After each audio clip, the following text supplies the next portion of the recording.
복음서에서는 예수님께서 공생의 기간 동안에 죽은 자를 살리신 기사가 3번 등장합니다. 회당장 야이로의 딸과 나사로, 그리고 본문에 나인성 과부의 아들을 살리신 사건입니다. 이 사건들은 모두 예수님께서 죽음에 처한 인생의 슬픔을 깊이 동정하여 신적인 권능을 베풀어 소생시키신 것이었습니다. 그런데 본문의 나인성 과부의 아들을 살리신 사건은 야이로의 딸과 나사로를 살리신 사건과는 차이가 있습니다. 그 차이는 야이로의 딸과 나사로는 사람들에 의해 먼저 요청된 사건이지만 나인성 과부의 아들을 살린 사건은 가족들이나 주변 사람들의 요청 없이 예수님께서 먼저 나서서 소생시키신 사건이라는 점입니다. 사건의 전말은 이러합니다. 백부장의 하인을 고쳐주시고 난 후 예수님께서는 나인이라는 성으로 가셨습니다. 성문에 가까이 이르러 보니 성에서는 장례식이 진행 중이었습니다. 장례를 치르고 있는 당사자는 하나뿐인 아들을 잃은 어머니였습니다. 그녀는 남편이 없는 과부로 아들과 둘이 살아왔던 여인이었고, 이제 그 아들마저 잃고 아들을 안치하기 위해 시신을 이동하던 중이었습니다. 아들을 잃고 울며 장례를 치르는 과부의 모습을 불쌍히 여기신 예수님은 울지 말라 하시고 아들의 시신이 누워있는 관에 손을 대며 장례의 진행을 멈추게 하셨습니다. 그리고 청년아, 내가 네게 말하노니 일어나라 말씀하셨습니다. 예수님의 말씀이 있자 죽었던 아들이 다시 살아나서 일어나 앉아 말도 하기 시작했습니다.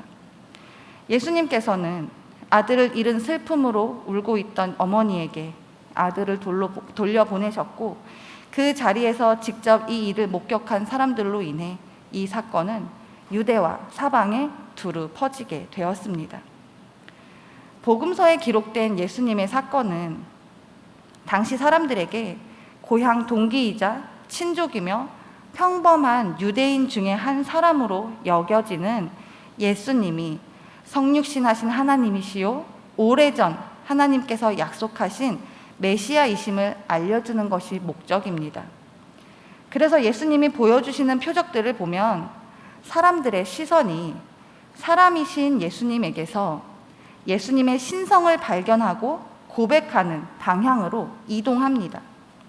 그래서 참 사람이신 예수님을 드러내기보다는 예수님의 메시아 되심을 강조하고 드러내는 데 더 중점을 둡니다.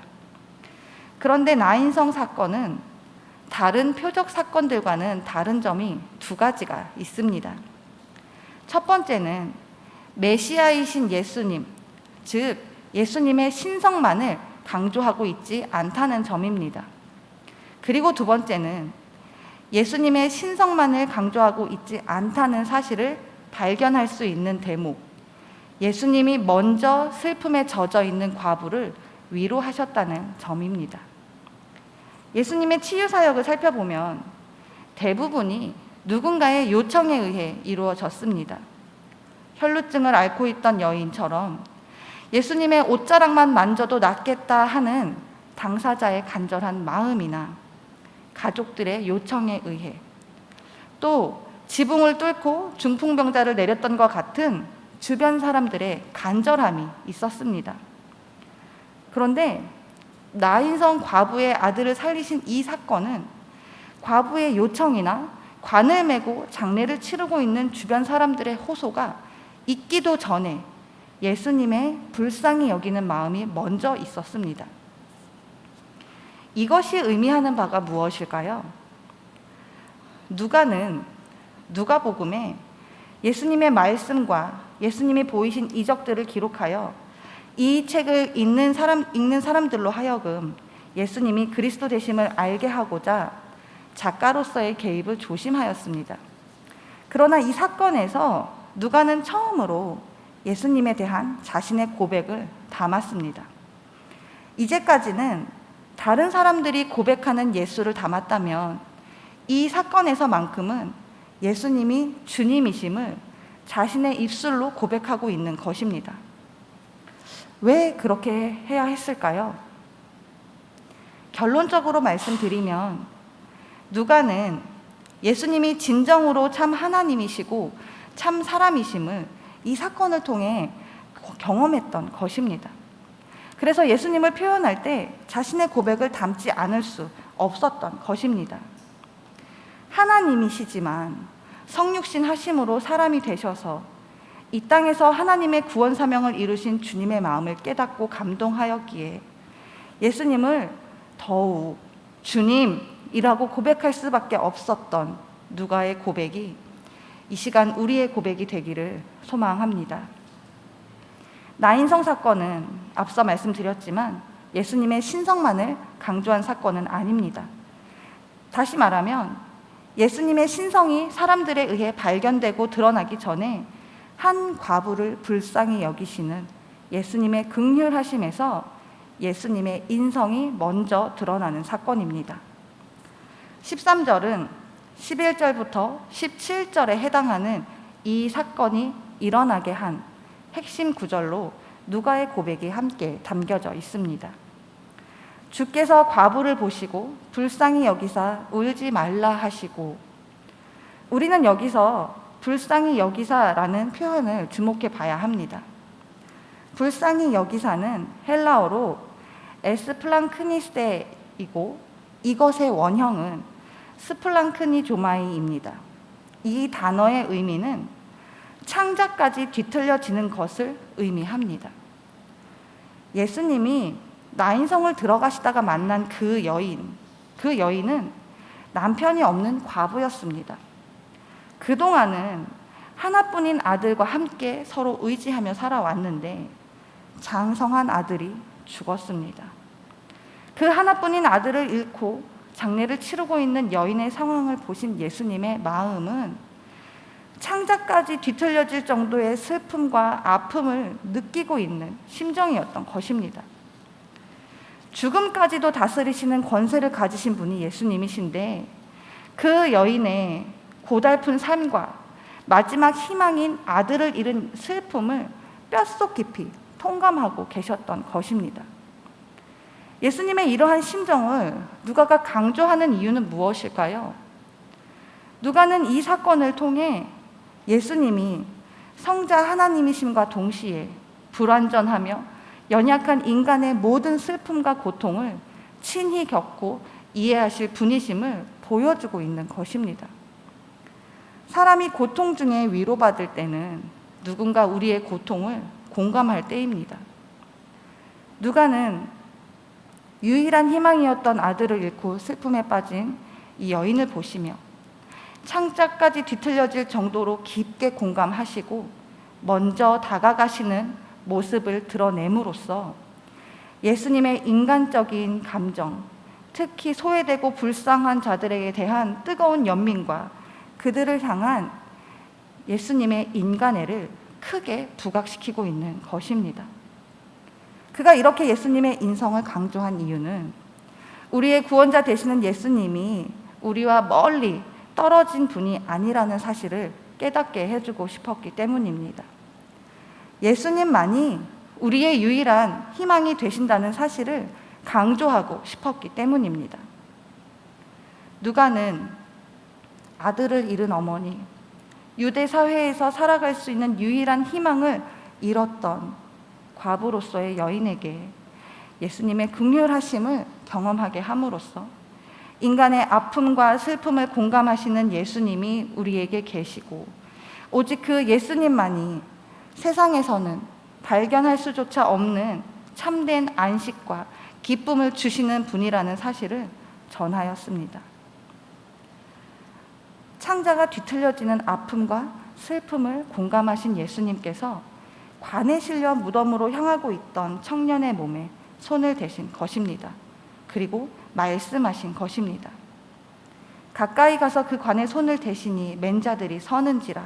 예수께서 이르시되 청년아 내가 네게 말하노니 일어나라 하시매. 관을 들고 나가는 사람들이나 청년의 어머니가 예수님을 부른 것이 아니었습니다. 예수님이 친히 그들을 보시고 그들에게 가까이 나아가셨습니다. 유대인의 정결법에 있어서 죽은 시체나 무덤 또는 주검에 관계된 것에 접촉하는 것은 부정한 일입니다. 유대인의 관념에 있어서 죽음은 죄의 결과이기 때문에 죽은 자에게 손을 대는 것 자체만으로 부정하게 되는 것입니다. 그런데 예수님은 과부나 무리 가운데 아무도 도움을 요청하지 않았는데도 친히 그 시신, 그 부정한 것에 손을 대시면서 말씀하셨습니다. 이것은 예수님께서 이 여인을 향한 진정한 안타까움이 있으셨다는 것을 보여줌과 동시에 이미 율법에 대하여 초월하셨다는 것을 의미합니다. 즉, 예수님은 사람이시기에 이 여인의 아픔을 공감하셨지만 동시에 죽음까지도 다스리시는 권세가 있으신 하나님이시기에 관에 손을 댔다고 해서 예수님이 부정해지는 것이 아니라 오히려 죄와 죽음이라고 하는 굴레를 깨트리고 죽은 청년을 살려내신 것입니다. 죽었던 청년이 다시 살아났습니다. 부정했던 육신이 예수님의 말씀을 듣고 생명을 얻음으로 인해 깨끗함을 입었습니다. 마음이 찢어지는 아픔과 슬픔에 있던 여인에게는 기쁨이 찾아왔습니다. 예수님으로부터 살아난 청년을 받은 여인은 죽음으로 인해 완전히 잃어버린 아들을 새로운 선물과 같은 값없이 주는 은혜로 받았습니다. 방금 전까지만 해도 절망 가운데 있었는데 그 아픔을 예수님께서 공감해 주시고 대가 없는 은혜를 베풀어 주심으로 한순간도 꿈꿀 수 없었던 은혜를 누리는 자리에 있을 수 있게 된 것입니다. 이 광경을 직접 목격한 모든 사람들은 하나님께 영광을 돌리고 예수님의 신성을 인정하지 않을 수 없었습니다. 이 사건은 그 자리에 있었던 사람들에게 하나님께서 자기 민족을 구원할 것이라는 소망을 가지게 하였습니다. 그들은 이적을 보이신 예수님을 향해 큰 선지자라고 표현하기 시작했습니다. 왜냐하면 나인성은 수넴과 엔돌 사이에 위치한 곳으로 수넴과 매우 가까운 곳에 있었기 때문에 수넴 여인의 죽었던 아들을 살렸던 엘리사를 떠올리게 했기 때문입니다. 큰 선지자가 우리 가운데 일어나셨다. 하나님께서 자기 백성을 돌보셨다.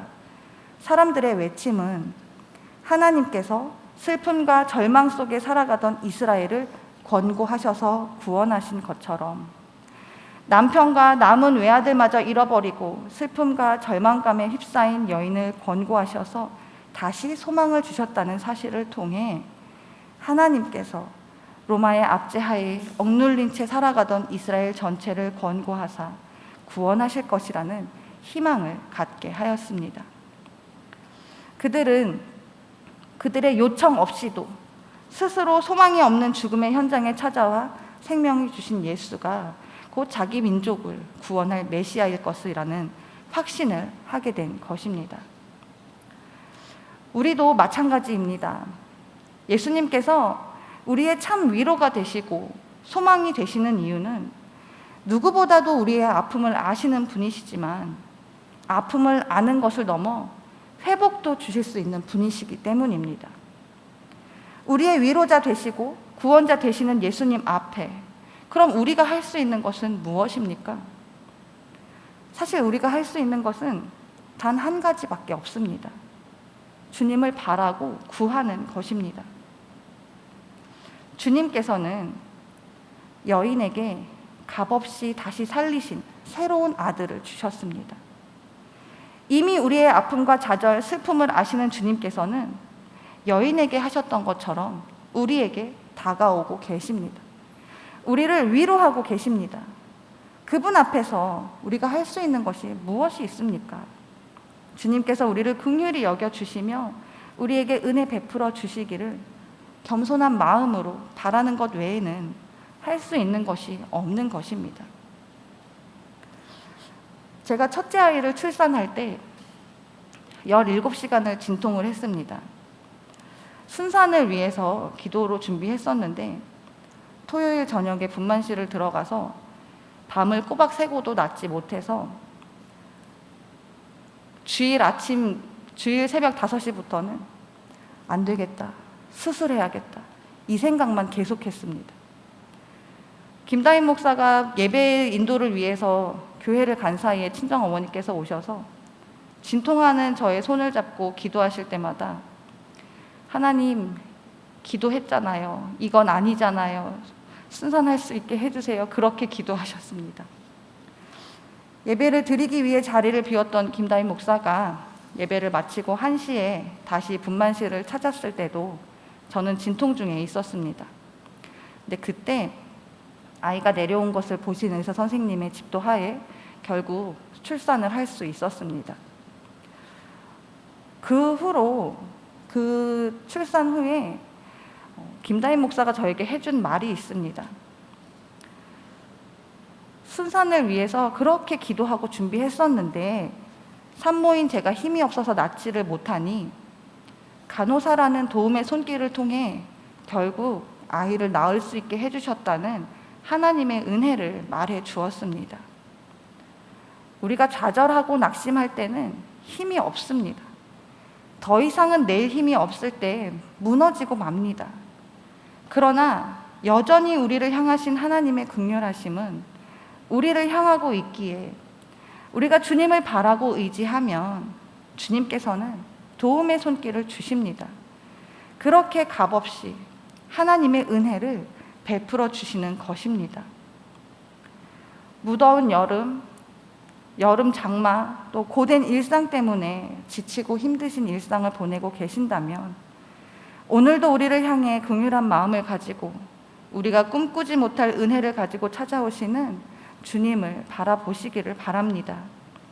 누구보다도 우리의 마음을 잘 아시는 주님께서 우리에게 베풀어 주시는 은혜는 우리를 세상에서 경험할 수 없는 참된 안식과 기쁨 안에 거할 수 있도록 인도해 주실 것입니다. 오늘도 하늘로부터 내려오는 은혜를 사모하며 우리에게 주어진 삶을 살아내시는 저와 성도님들이 되시기를 간절히 소망합니다.